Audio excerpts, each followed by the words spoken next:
తెలంగాణలో ప్రసిద్ధ పుణ్యక్షేత్రమైన కాళేశ్వరంలో భక్తుల సందడి నెలకొంది. మహాలయ పితృపక్షాల ప్రారంభం కావడంతో గోదావరి తీరం వద్ద సందడి నెలకొంది.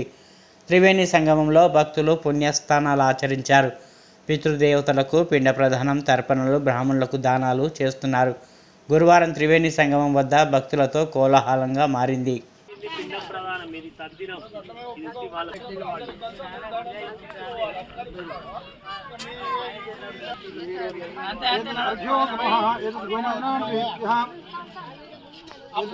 నిమిషాలు ఆగు, పెండాలు పెట్టినాక పెండాలు తీసుకో.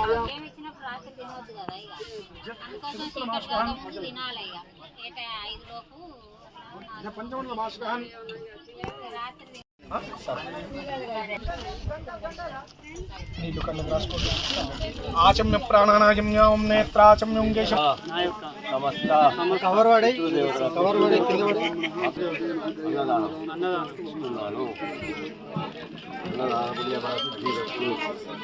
కింద ప్రతిగామహి బాలాయ సాయమదాయం ప్రథమ ద్వితీయ రూపానం